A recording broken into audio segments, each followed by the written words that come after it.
Fala galera, Dizascope, Douglas Gonçalves por aqui, mais um dia para Atos comentado por nós. Que alegria, cara.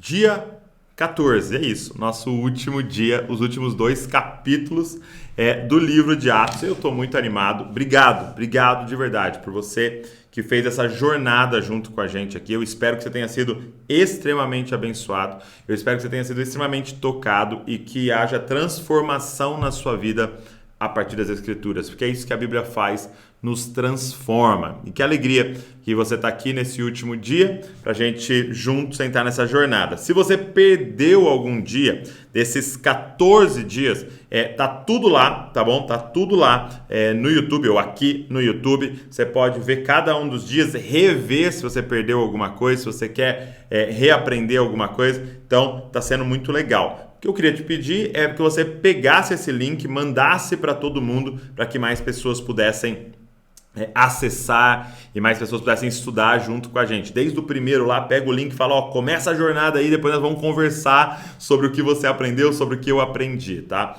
Qual que é o nosso objetivo aqui, cara? Que você se apaixone pela palavra de Deus. O objetivo é que você ame fazer isso aqui, pegar e rabiscar tudo aqui, né? Riscar tudo e tal. Nosso objetivo é esse, cara, que você saia apaixonado por isso, por estudar a palavra de Deus, ok? Então é o seguinte, antes da gente começar, antes da gente ir para o capítulo 27 e o 28, eu queria te falar que tem uma forma de você continuar nos ajudando e nos ajudar a continuar espalhando todo esse conteúdo. Nós temos uma plataforma de curso chamado Na Mesa, Dizascope na Mesa. E lá tem vários cursos para você que quer crescer em Deus, quer se desenvolver no seu ministério. Tem, por exemplo, Aprenda a Pregar, com meu pai, pastor José Gonçalves. Tem, Aprende a Mídias Sociais, comigo. Eu pego os 10 anos de experiência do Dizascope e passo para você. Tem lá, Aprenda Adoração, sabe com quem? Com o Alessandro Vilas Boas. Tem lá, Aprenda Dons Espirituais, com Luciano Subirá. Tem lá, Aprenda a Liderar Jovens, com Marcos Madaleno. Então são 17 cursos que tem lá dentro. Tem Descubra o Seu Propósito, tem Bem Casados, eu e a Val. Cara, muito legal, é muito bacana e é num preço super acessível e eu tenho certeza que vai te abençoar muito. Eu vou deixar o link aqui na descrição, entra lá, dá uma olhada nos cursos que tem disponíveis. Ou você pode pegar o pacote inteiro e fazer todos. É incrível, tá? E você vai estar ajudando todo o Dizascope, todo mundo aqui que está trabalhando, produzindo conteúdo para vocês. Vamos embora? Pega aí canetas, pega aí seus marca-textos, pega aí a sua Bíblia, o seu caderno. Se você tem o Atos comentado, pega ele. Vamos começar. Vamos para o capítulo de número 27. Vamos lá. Do 27. Antes da gente começar, deixa eu fazer uma oração pela gente. Pai, obrigado por esse tempo nosso aqui, por todos esses dias que passamos juntos e obrigado pela tua palavra poderosa que transforma. E eu queria te pedir pela última vez aqui nessa jornada junto em Atos. Fala com a gente, ministra o nosso coração, Espírito Santo nos guia em toda a verdade das Escrituras, é o que eu te peço no nome de Jesus. Amém. Amém. Vambora, gente. Seguinte, capítulo de número 27. Diz assim, olha. Quando foi decidido que devíamos navegar para a Itália, entregaram Paulo e alguns outros presos a um centurião chamado Júlio, do batalhão imperial. Presta atenção nisso. Embarcando num navio de Adramítio, que estava de partida para costear a província da Ásia, fizemos-nos ao mar, indo conosco Aristarco, um macedônio de Tessalônica. Então, eles, não sei se você lembra, no último, né, Paulo apelou para César. Então, ele está indo para estar diante de César em Roma. E ele está com esses outros presos, tá? Indo de navio. No dia seguinte, chegamos a Sidom. Júlio, tratando Paulo com humanidade, olha que legal, permitiu que ele fosse ver os amigos e obter assistência. Então, Paulo sempre tinha amigos, discípulos em todos os lugares, gente, porque a palavra estava se espalhando. Partindo dali, navegamos ao abrigo da ilha de Chipre, porque os ventos eram contrários. Então, tinha ventos contrários aí. E tendo atravessado o mar, ao longo da Cilícia e da Panfilha, chegamos a Mirra, na Lícia. Nesse ponto, o centurião encontrou um navio de Alexandria, que estava de partida para a Itália, e nos fez embarcar nele. Então, eles estavam indo para onde? Para Roma, né? Então, eles entram nesse navio em direção à Itália. Navegando vagarosamente, muitos dias, foi com dificuldade que chegamos à imediação de Cnido, não nos sendo permitido prosseguir por causa do vento contrário. Navegamos ao abrigo de Creta, na altura de Salmona. Costeando a ilha com dificuldade, chegamos a um lugar chamado Bons Portos, perto do qual estava a cidade de Lazeia. Gente, presta atenção nisso. Eu quero que você pare comigo aqui só para ver isso aqui, ó. Navegamos vagarosamente muitos dias, foi com muita dificuldade que chegamos a imediações de Cnido. Eu quero te fazer uma pergunta, tá? Eu quero que você preste atenção nessa pergunta.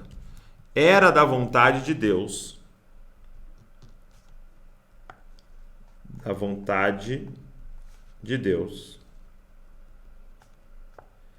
que Paulo fosse a Roma? Olha a minha pergunta. Era da vontade de Deus que Paulo fosse a Roma? E a resposta é sim. Deixa eu te mostrar aqui. Vamos voltar lá um pouquinho. Ó, na noite seguinte, 23:11. Na noite seguinte, o Senhor, pondo-se ao lado de Paulo, disse: coragem, pois assim como você deu testemunho a meu respeito em Jerusalém, é necessário que você dê testemunho também em Roma. Presta atenção nisso, gente. Era da vontade de Deus que Paulo fosse para Roma? Sim. Mas, gente, tem ventos contrários. Olha aqui, dificuldade. Sabe uma coisa que eu quero que você aprenda com esse texto aqui junto comigo? É que não é porque tem ventos contrários, dificuldade, que não é da vontade de Deus. Não é porque tá tudo certinho, tudo lindo, tudo perfeito, os ventos te empurrando, que é da vontade de Deus. Tem muita gente que usa esse critério. Tá difícil, é porque Deus não quer. Ou, nossa, tá super fácil, é porque Deus quer. Não, gente.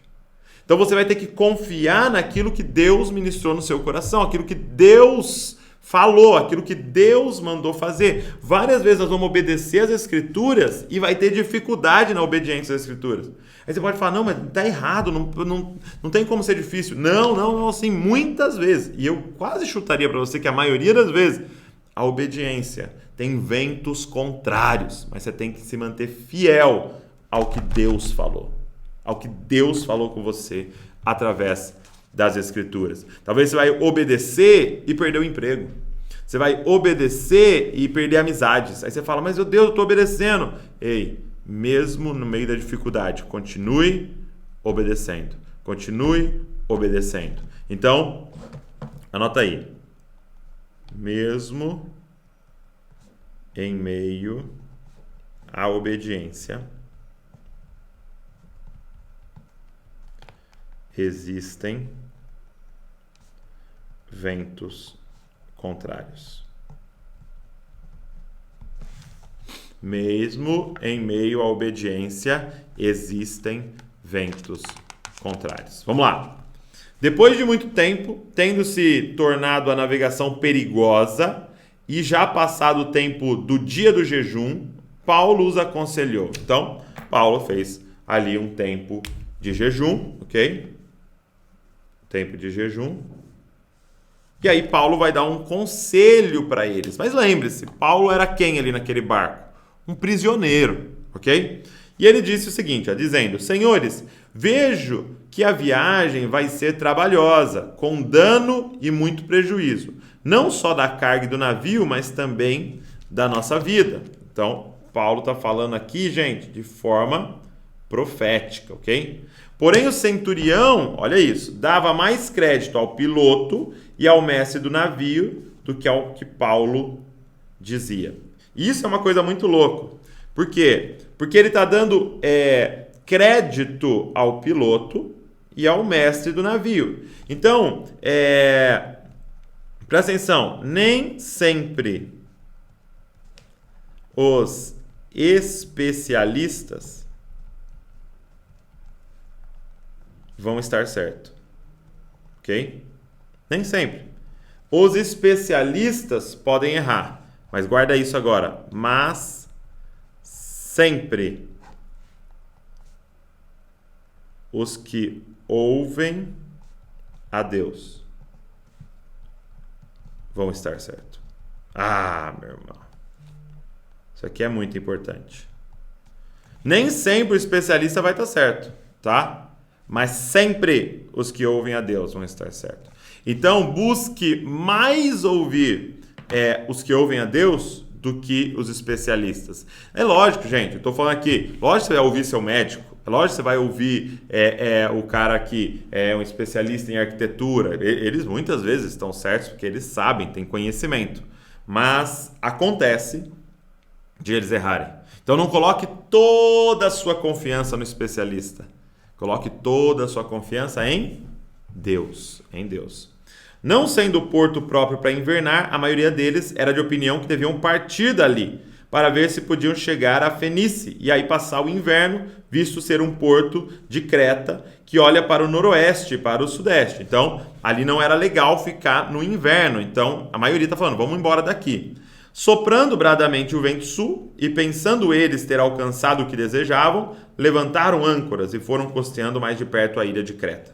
Entretanto, não muito depois, desencadeou-se do lado da ilha um tufão de vento chamado Euraclão. Então, gente, presta atenção. É o que Paulo estava dizendo. Senhores, vejo que vai ser prejuízo. Melhor a gente não ir, tal. E aí eles falam, não, mas o vento tá bom. E essa é a parada da palavra profética. Ela não olha para o agora, para o aqui, para as condições atuais.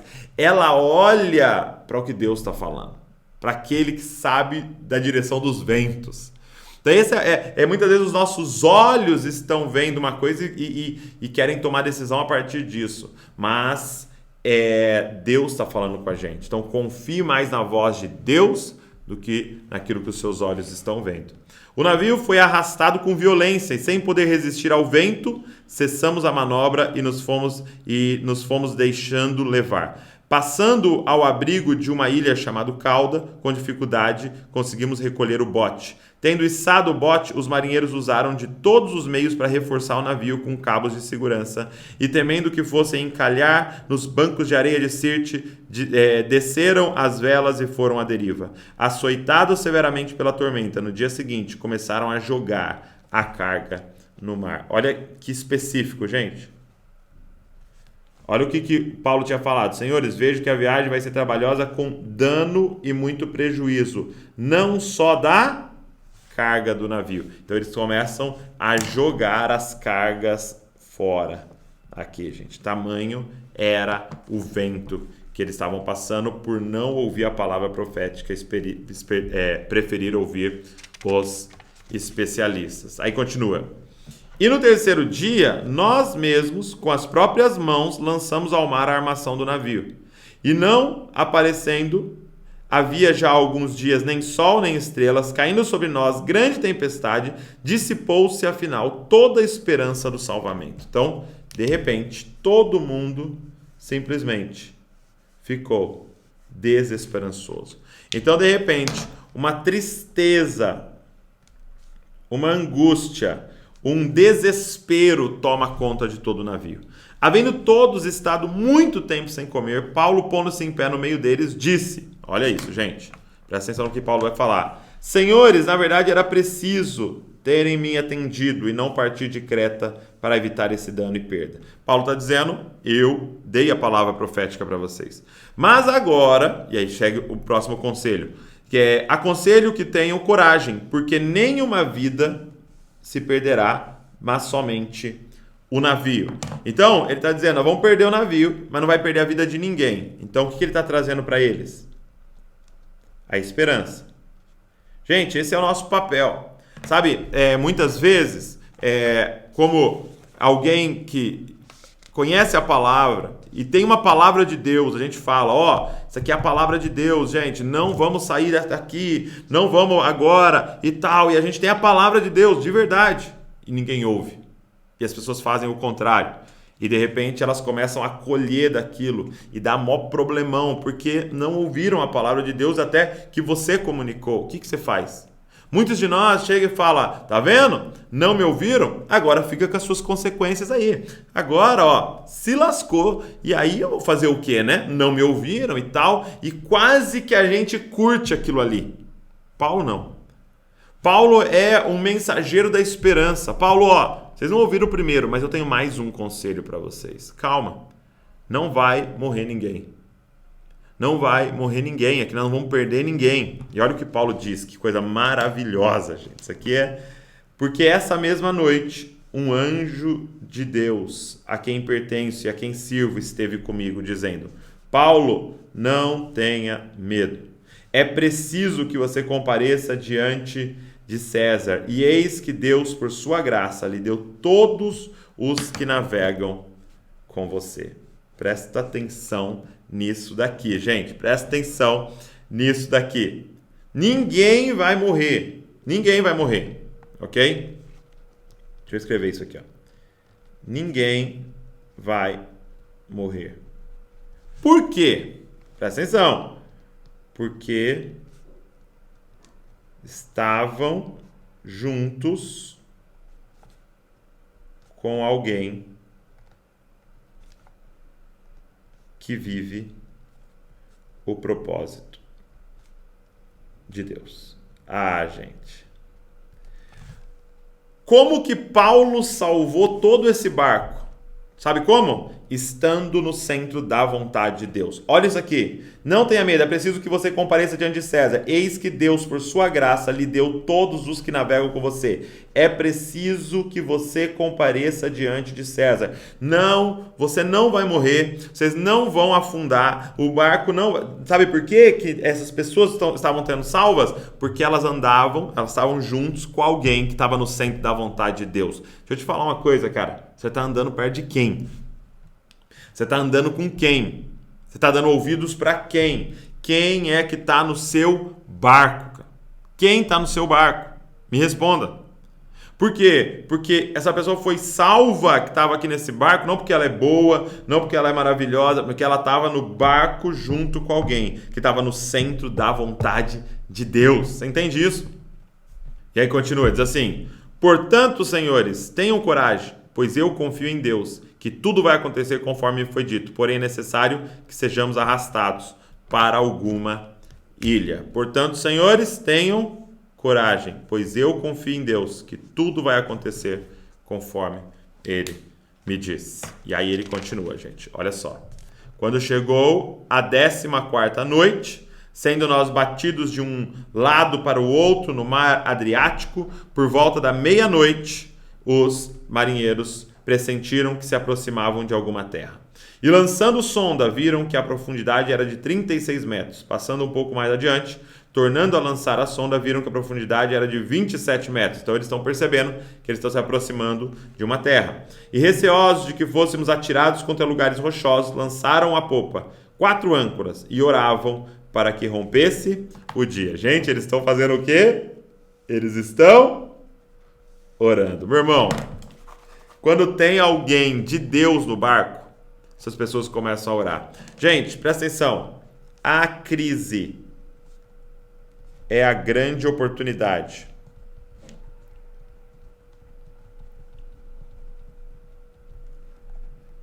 para pregarmos o Evangelho. Gente, sabe muitas vezes o que nós temos que fazer é só entrar no barco e falar: ó, sirvo a Deus, confio em Deus e tô em paz. Só, fica lá, esperando. Vai chegar os dias ruins e essas pessoas vão falar: quem que eu vou procurar? Com quem que eu posso falar? Já sei, tem um cara calmo no meio dessa tempestade louca.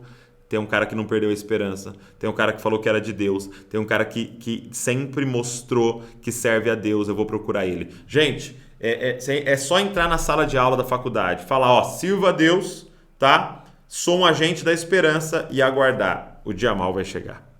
É só ficar na sua família posicionado, dizendo, olha, aqui eu sirvo a Deus, sou um agente da esperança e ficar lá aguardando só o momento da tempestade chegar. E eles vão te procurar. E eles vão falar, às vezes, até em segredo. Até nem na frente de todo mundo, porque eles já te zoaram pra caramba. E aí eles vão chegar em segredo e falar, cara, passando uma situação aí, será que você não ora por mim? Será que você não vai lá visitar a minha mãe que tá com uma enfermidade? Cara, a crise chega e você vai estar lá. Gente, eles começam a orar, gente. Nisto, os marinheiros tentaram escapar do navio. Arriaram o bote no mar, a pretexto de que iam largar âncoras à proa. Então, ó, os caras estão tentando, no egoísmo deles, fugir.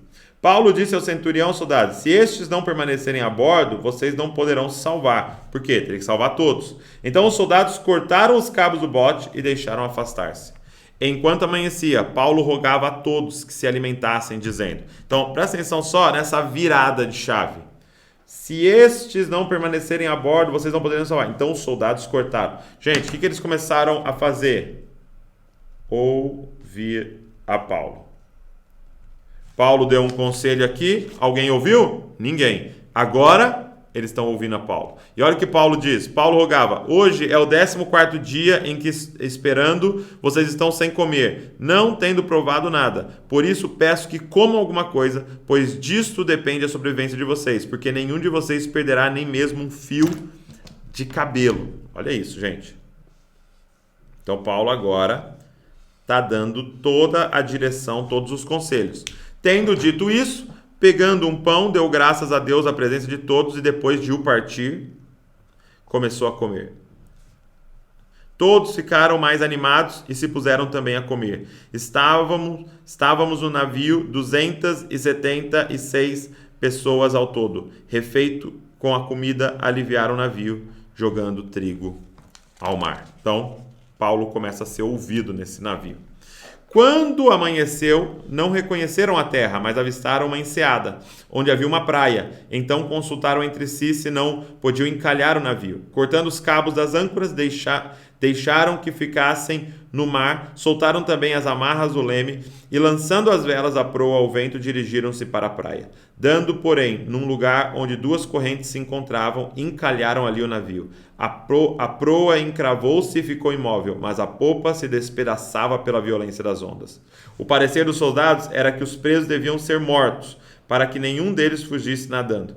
Mas o centurião, querendo salvar Paulo, impediu-os de fazer isso. Ordenou que os soubessem nadar, fossem os primeiros a lançar ao mar e alcançar a terra. Olha isso, gente. O centurião usado por Deus para salvar Paulo. Então eles chegam nessa ilha, então eles lançam o navio para a ilha, tá? E eles encalham ali na ilha e o navio vai sendo destruído, como Paulo havia dito, tá? Paulo havia falado que isso ia acontecer.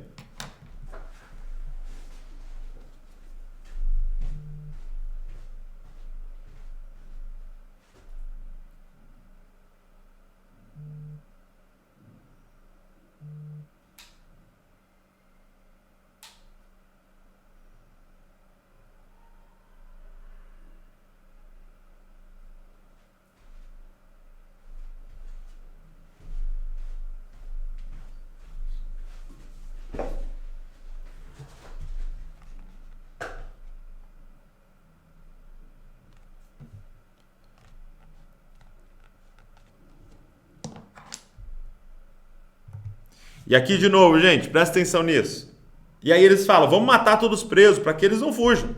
Né? Então os soldados falaram, vamos matar os presos. Só que quem era um dos presos? Paulo. De repente o líder, e aqui, gente, isso aqui é uma loucura.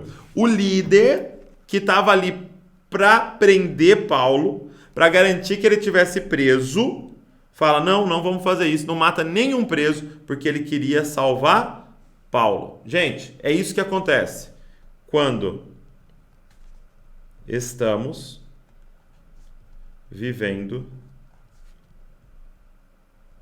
o propósito de Deus. Quem que mandou ele ir para Roma, gente? Quem que mandou ele falar com o imperador César? Deus! Se você está no centro da vontade de Deus, é Deus que vai resolver as coisas. Então, quando ele está vivendo o propósito de Deus, Deus garante a nossa vitória. Porque Ele é o interessado. Ele vai levantar gente para pagar, Ele vai levantar gente para te proteger, Ele vai levantar gente para te empurrar para o propósito, Ele vai levantar gente para te ensinar, Ele vai levantar as pessoas. Por quê? Porque você está no centro da vontade de Deus. Uma vez em terra, agora a gente entra no capítulo 28, gente, o último capítulo. Uma vez em terra, verificamos que a ilha se chamava Malta. Então eles chegaram em Malta, gente, nessa ilha de Malta. E aqui acontece algo extraordinário. Os nativos nos trataram com singular humanidade, porque acendendo uma fogueira, acolheram a todos nós por causa da chuva que caía e por causa do frio. Então, os nativos cuidando da galera. Tendo Paulo ajuntado e atirado à fogueira um feixe de gravetos, uma víbora, fugindo do calor, prendeu-se na mão dele. Olha isso. Então, Paulo é picado aqui, ó, por uma cobra. Gente, presta atenção nisso. Quando os nativos viram a víbora pendurada na mão de Paulo, disseram uns aos outros: ah, gente, certamente esse homem é assassino, porque salvo do mar, a justiça não o deixa viver. Certamente, isso aí é uma maldição. Isso aí que ele está fazendo é uma maldição. Olha aqui, qual é a visão deles? É uma maldição. Gente, eles estão falando de uma teologia muito presente na nossa mente, nos nossos dias, que é: se algo de ruim está acontecendo, é porque Deus está punindo essa pessoa. Então, sempre, algo de ruim está acontecendo, é porque Deus está punindo essa pessoa e ela está no caminho errado, ela está errada. Então, essa é uma teologia muito presente na nossa vida. Você ouve isso ao redor. Você viu fulano? Descobriu lá um diagnóstico terrível? Cara, uma coisa errada ali. Você viu fulano? Faliu? Tem uma coisa errada ali. Você viu fulano que a casa dele aconteceu tal coisa? Viu que deu perda total no carro? Tem uma coisa errada ali. Essa é a nossa teologia. Agora, deixa eu te falar uma coisa. Se essa teologia está certa, tinha uma coisa errada com Jesus. Se essa teologia está certa, tinha alguma coisa errada com Paulo. Se essa teologia está certa, tinha alguma coisa errada com Estevão. Se essa teologia está certa, tinha alguma coisa errada com todos os apóstolos, porque todos sofreram. Todos foram martirizados. Entendeu? Então, essa teologia está errada. E olha como essa teologia vira. Presta atenção nisso. Então, a cobra picou ele, eles pensaram: ah, esse cara é um assassino, Deus está punindo ele, certeza. Porém, ele, sacudindo a víbora no fogo, não sofreu mal nenhum. Mas eles esperavam que Paulo viesse a inchar ou a cair morto de repente. Eles conheciam aquela cobra. Depois de muito esperar, vendo que nada anormal lhe acontecia, mudando de opinião, diziam que ele era um Deus. Ah, gente, presta atenção nisso. Então, ó, a mesma teologia que fala que a pessoa é um amaldiçoado,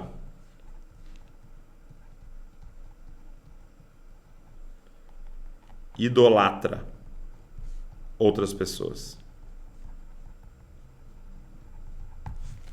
Está entendendo? A mesma teologia que fala que a pessoa é um amaldiçoado é que vai tratar ela como um Deus depois, se as coisas estão dando certo.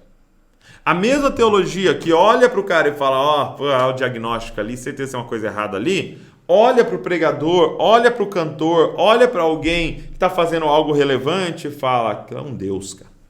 Isso aí nós precisamos idolatrar, nós precisamos adorar. Essa pessoa é maravilhosa. Entenda uma coisa, cara. É Deus no controle de todas as coisas. Quando está acontecendo algo ruim, Deus está no controle dessas coisas. Quando está acontecendo algo bom, Deus está no controle dessas coisas. É Deus. A gente glorifica a Deus, a gente intercede para Deus. Por quê? Porque é tudo pela graça de Deus. Quando alguém me pergunta assim: Douglas, e aí, tudo bom? Aquele cumprimento normal todo dia, né? E aí, tudo bom? Sabe qual é a minha resposta? E eu quero que você comece a dar essa resposta também.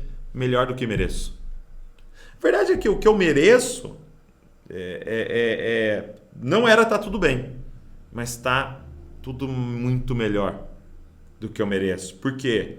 Porque nós somos sustentados pela graça de Deus. Então eles começam a achar que é um Deus que está ali diante deles. Perto daquele lugar havia um sítio que pertencia ao homem principal da ilha, então o líder, chamado Públio, o qual nos recebeu e hospedou com muita bondade durante 3 dias. Aconteceu que o pai de Públio estava enfermo de disenteria, ardendo em febre. Paulo foi visitá-lo e, orando, impôs-lhe as mãos e o curou. À vista deste acontecimento, os demais enfermos da ilha vieram e foram curados, os quais nos distinguiram com muita honrarias e tendo-nos nós de prosseguir viagem, nos puseram a bordo tudo que era necessário. Tem um pequeno avivamento acontecendo na ilha, de cura e do sobrenatural acontecendo naquele lugar, e pessoas foram tocadas. 3 meses depois, São Paulo fica 3 meses ali, embarcando no navio de Alexandria, que tinha passado o inverno na ilha. O navio tinha por emblema os deuses gêmeos Castor e Pólux.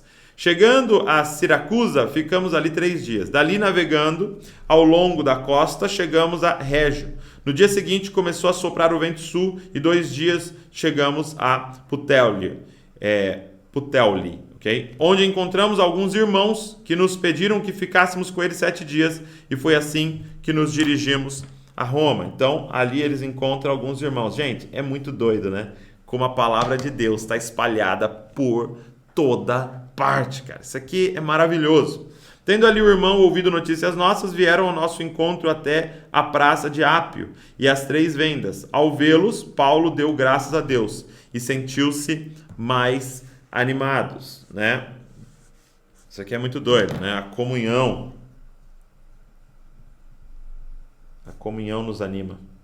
Como foi difícil durante essa pandemia para nós, né? Como doeu perder a comunhão. Uma vez em Roma, Paulo recebeu permissão para morar por sua conta, tendo em sua companhia o soldado que o guardava, tá? Então Paulo morava em uma casa e sempre com um soldado. 3 dias depois, ele convocou os principais judeus. Quando estavam reunidos, Paulo disse: meus irmãos, apesar de nada ter feito contra o povo ou contra os costumes paternos, vim preso desde Jerusalém, entregue nas mãos dos romanos. Estes, depois de me interrogaram, quiseram soltar-me, porque não encontraram em mim nenhum crime passível de morte. Diante da oposição dos judeus, fui obrigado a apelar a César, não tendo eu, porém, nada de que acusar o meu povo. Foi por isso que pedi para vê-los e para falar com vocês, porque é pela esperança de Israel que eu estou preso com essas correntes. Então, por que Paulo está preso? Por causa da esperança de Israel. Qual é a esperança de Israel, gente? O Messias, o Rei, né? Que nós sabemos que é Jesus. Então, eles lhes disseram: nós não recebemos da Judéia nenhuma carta que falasse a respeito de você. Também não veio qualquer dos irmãos que nos anunciasse ou dissesse algo de mal a seu respeito. Mas gostaríamos de ouvir o que você pensa, porque sabemos que em todos os lugares essa seita é contestada. Olha isso, gente. Todos os lugares. Já tinha chegado ali, já tinha chegado em todas as cidades. O evangelho estava se espalhando em toda parte, cara. Tinha pessoas pregando em toda parte. Tinha igreja sendo plantada em todas as cidades, cara. E aí eles querem ouvir Paulo. E diz assim, olha: tendo eles marcado um dia, foram em grande número ao encontro de Paulo no lugar onde ele residia. Então, desde a manhã até a tarde, lhes fez uma exposição em testemunho do reino de Deus. Então, o que ele expôs para eles? O reino de Deus, procurando persuadi-los a respeito de Jesus, tanto pela lei de Moisés quanto pelos profetas. Houve alguns que ficaram persuadidos porque Paulo dizia. Então, alguns se converteram. Ok? Outros, porém, continuaram incrédulos. E, havendo discordância entre eles, começaram a ir embora. Mas antes que saísse, Paulo disse essas palavras: bem falou o Espírito Santo aos pais de vocês por meio do profeta Isaías, quando disse... Olha isso. Vá a este povo, ouvindo, vocês ouvirão e de modo nenhum entenderão. Vendo, vocês verão e de modo nenhum perceberão. Porque o coração deste povo está endurecido. Ouviram com os ouvidos tapados e fecharam os olhos para não acontecer que vejam com os olhos. Ouçam com os ouvidos e entendam com o coração e se convertam e sejam por mim curados. E Paulo concluiu: portanto, fiquem sabendo que essa salvação que Deus oferece foi enviada aos gentios e eles as ouvirão. Sabe, é muito importante isso daqui, é quase que um resumo do ministério de Paulo aos judeus, dizendo, foi profetizado sobre isso. Vocês têm ouvidos, mas vocês não querem ouvir. Vocês têm olhos, mas vocês não querem ver. Vocês têm coração, mas vocês não querem sentir. Por quê? Porque isso fere o que vocês acham que está certo. Vocês não querem a verdade, vocês querem estar certo. Vocês querem a estrutura de poder de vocês. E para mim tem algo aqui muito importante. Vá a este povo e diga. Presta atenção. Está dizendo que foi Deus que mandou ele lá. Vá a esse povo e diga. Só que é muito louco porque o Deus que falou vá a este povo e diga, já está dizendo, eles não vão te ouvir. Eles não vão dar ouvidos, eles não vão obedecer, eles não vão crer. E aí você fala, Deus, então por que você quer que eu vá?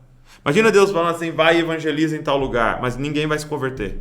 Você fala, Deus, então não é melhor eu ir para outro lugar? Não. Gente, entenda, sucesso não é o número de pessoas que vão se converter, sucesso não é o número de visualizações que eu vou ter nesse vídeo, sucesso não é o número de pessoas que a gente conseguiu de seguidores, sucesso é obedecer o que Deus mandou. E Deus falou, vá e pregue o evangelho para toda criatura. Se vão ouvir, se não vão ouvir, aí é uma questão do que o Espírito Santo vai fazer no coração deles, é uma outra questão. O nosso papel é obedecer. E aí diz assim, ditas essas palavras, os judeus foram embora, tendo entre si grande discussão. Durante 2 anos, Paulo permaneceu em sua própria casa, que tinha alugado, onde recebia todos os que procuravam, pregava o reino de Deus e com ousadia, toda ousadia, ensinava as coisas referentes ao Senhor Jesus Cristo, sem impedimento algum. E aí, gente, a gente entra em, presta atenção nisso, Atos 29. Que isso, Douglas? Não veio com Atos 29? Não tem Atos 29. Você percebeu que não tem um fim? Você percebeu que isso aqui não termina? Por quê? Porque a partir de agora, o bastão está na nossa mão. Quem vai escrever Atos 29? Sou eu e você.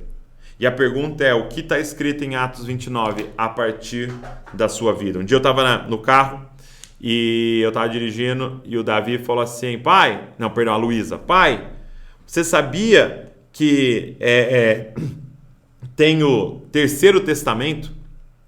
Tem o Antigo Testamento, tem o Novo Testamento e tem o Terceiro Testamento, a Luísa falou. Eu falei, sério, Lu? O Novíssimo Testamento? Eu já falei, meu Deus do céu, tá saindo uma heresia aqui, né? Ela falou, é o que Deus está escrevendo sobre a gente. Cara, eu e você somos responsáveis por Atos 29. O que Deus está escrevendo sobre a gente?